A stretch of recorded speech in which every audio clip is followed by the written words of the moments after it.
সুধী দর্শকবৃন্দু, professional AutoCAD 2007 এ আপনাদের সকলকে জানাই আন্তরিক শুভেচ্ছা ও অভিনন্দন। আমি তমাল চন্দ্র বর্মন। আগের ভিডিওতে দেখিয়েছিলাম কিভাবে অটোক্যাডের পেজ সেটআপ করতে হয় এবং আজকে আমি দেখাবো যে কিভাবে আপনারা দরজা জানালা তৈরি করে তা ব্লক তৈরি করবেন। ভিডিওটি শুরু করার আগে একটি কথা বলতে চাই, যারা আমার চ্যানেলে নতুন তারা অবশ্যই আমার চ্যানেলটিকে সাবস্ক্রাইব করবেন এবং পাশে থাকা লাইক বাটনে লাইক দিয়ে নোটিফিকেশন অন করে দিবেন, যাতে পরবর্তী ভিডিওগুলো আপনারা সবার আগেই পেয়ে যান। বন্ধুরা, আমি আপনাদের এখানে প্রফেশনাল কাজগুলো দেখাবো, প্র্যাকটিক্যালে যেগুলো কাজ বাংলাদেশে চলতেছে সেই প্রফেশনাল কাজ দেখাবো।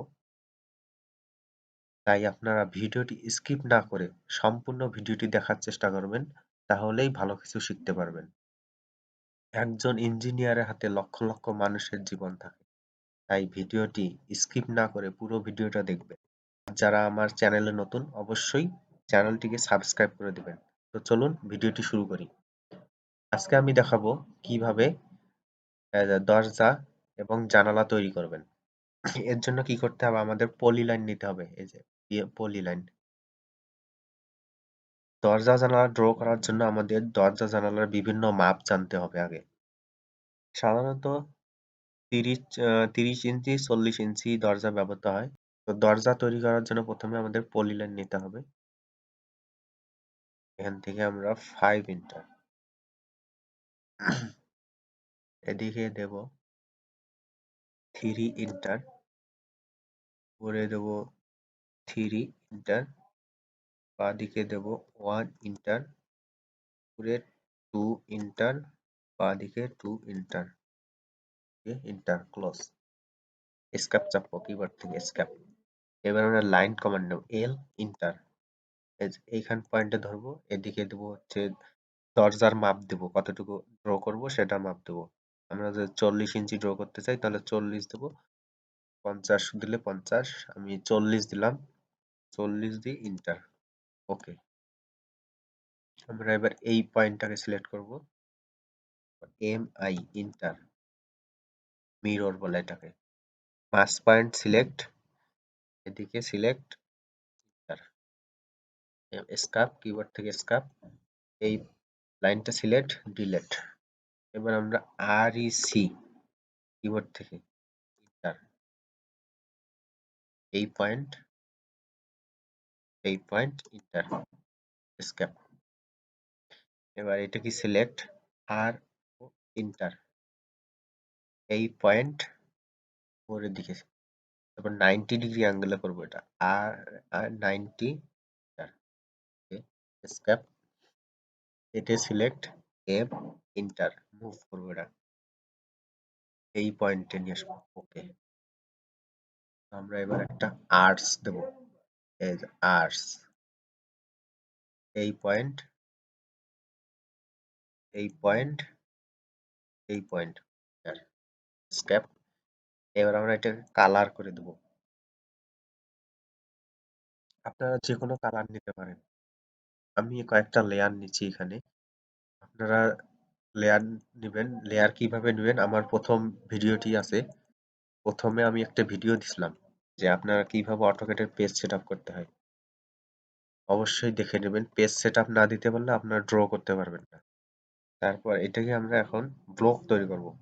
আমার ডোর ড্র করা হয়ে গেছে, এটা দেখতে পাচ্ছেন একটা ডোর হয়ে গেছে। এখন আমরা দেখতে পাচ্ছি এখানে যদি ধরি শুধু এই পয়েন্টটাই সিলেক্ট হচ্ছে, তো আমরা পুরোটা সিলেক্ট করার জন্য আমরা একটাকে ব্লক তৈরি করব। তার জন্য কিবোর্ড থেকে বি ইন্টার, এখানে আমরা নাম দেব ডোর, ডি ডাবল ও আর, পিক পয়েন্ট। এটা পিক পয়েন্ট যে কোনো একটা পয়েন্টে সিলেক্ট করলেই হবে। এবার আমরা আসি হচ্ছে সিলেক্ট অবজেক্ট, পুরোটাই সিলেক্ট, ইন্টার। ওকে। আমার এখানে অলরেডি ডোর আছে, এই জন্য এটা দেখাচ্ছি ইয়েস। আপনারা যারা নতুন তাদের এটা দেখাবে না। এটা আমরা সিলেক্ট করলাম, তারপর এটা মিরর করবো, এম আই, এদিক থেকে দিয়ে ইন মাউসের লেফট ক্লিক, স্ক্যাপ বাটন, সব কমান্ড ডিলিট করে দেবো, escape, select, move, M, enter, একটু দূরে সরাই, এটা পুরোটাই সিলেক্ট, আবার এম আই মিরর এদিকে নেব, তাহলে এখানে স্ক্যাপ, সিলেক্ট, এম, ইন্টার, ওকে। কাজের সুবিধার জন্য আমরা এগুলো সেভ করে নেব।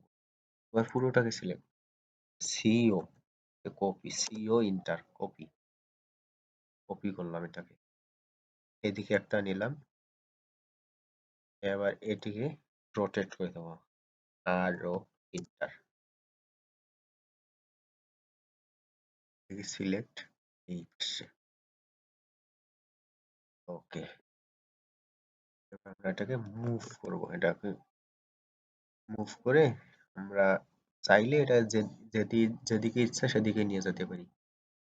তো আমি একটু সাজাই নেই, এটা এম, ইন্টার, কাছাকাছি রাখি, ওকে।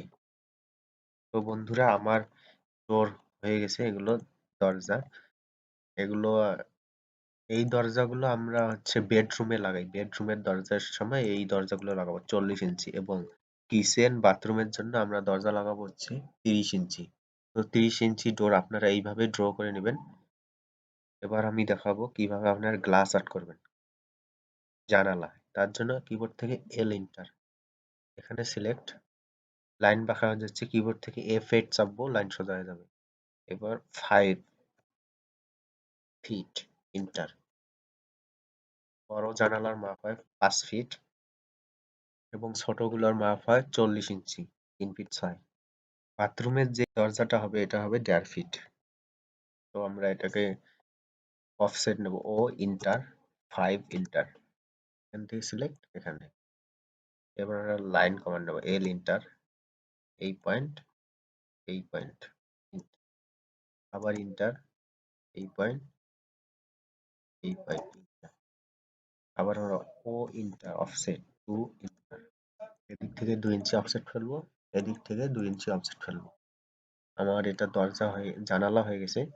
এটাকে আমরা এখন সিলেক্ট করব, সিলেক্ট করার পর এগুলো কালার করে দেবো, ওকে। এবার আমি একটি ছোট জানালা ড্র করব, 3 ফিট 6 ইঞ্চির একটা, এল, ইন্টার, 3 ফিট 6 ইন্টার, একই নিয়মে ড্র করবো, ও ইন্টার, 5 ইন্টার, লিখে দেবো, এল, ইন্টার, এখানে ইন্টার, আবার ইন্টার, এখানে স্ক্যাপ, স্ক্যাপ বাটন দিয়ে কমান্ড গুলো সব জিজ্ঞেস করে দেবো, কমান্ড, ও ইন্টার, 2 ইন্টার, এদিকে 2 ইঞ্চি, এদিকে 2 ইঞ্চি, একই নিয়মে। তো আমরা এবার এটাকে ম্যাচ করে দেবো, এই যে এখানে ম্যাচ পয়েন্ট, এই কালারটা সিলেক্ট, এই কালার, এবার আবার এল, ইন্টার, এদিকে এটা বাথরুমের দরজা, এটা হচ্ছে 1 ফিট 6, 1.5 ফিট, ও ইন্টার, 5 ইন্টার, একই নিয়মে কিবোর্ড থেকে স্ক্যাপ, এল, ইন্টার, আবার ওকে, স্ক্যাপ, ও ইন্টার, 2 ইন্টার, এদিকে এদিকে আবারও ম্যাচ পয়েন্ট নেব, এটিকে সিলেক্ট। বন্ধুরা, এই যে আমি দেখেন এখানে আমরা ব্লক তৈরি করছি, একটা সিলেক্ট করলে পুরোটাই সিলেক্ট হয়েছে, কিন্তু জানালাতে সিলেক্ট করলে, একটা সিলেক্ট করলে পুরোটা সিলেক্ট হচ্ছে না। তো জানালার ক্ষেত্রে ব্লক করলেও হবে, না করলেও হবে, যদি চান আপনারা ব্লক করে নিতে পারেন। ব্লক করার জন্য কিবোর্ড থেকে বি, ইন্টার, আমি একটা ব্লক করে দেখাই জানালা, তাহলে একটা নাম দেব, পিক পয়েন্ট, এটা মিডল পয়েন্টে দেবো, এই যে ত্রিভুজের মতো আসলে এটা middle point, inter, select object, যেটাকে যেটাকে আমরা ব্লক তৈরি করব সেটা পুরোটাই সিলেক্ট, তারপর কিবোর্ড থেকে ইন্টার, তারপর এই যে দেখুন, একটা সিলেক্ট করলে পুরোটাই সিলেক্ট হয়ে যাচ্ছে, এই যে কোনো একটাই সিলেক্ট করলে পুরোটাই সিলেক্ট, তারপর কিবোর্ড থেকে এসকেপ। তো বন্ধুরা, আজকের ভিডিও ছিল এই পর্যন্ত। আমি ড্র করলাম যে কিভাবে আপনারা দরজা জানালা ড্র করবেন। এরপর আমরা কি করব, রেক্টাঙ্গুলার শেপ দিয়ে এটা করে দেবো, যাতে এগুলো আমরা পরবর্তীতে যখন আমরা প্ল্যান করব যাতে এগুলো আমরা কাছাকাছি রাখবো, যাতে আমরা প্ল্যান করার সময় এইভাবে বসাতে পারি। তো বন্ধুরা, আজকের ভিডিও এই পর্যন্তই। তো ভালো থাকুন, সুস্থ থাকবেন। পরবর্তী ভিডিওতে আমি দেখাবো কিভাবে স্টেয়ার ড্র করবেন। তো সেই পর্যন্ত ভালো থাকুন, আর আমার ভিডিওটি সম্পূর্ণ দেখার জন্য ধন্যবাদ।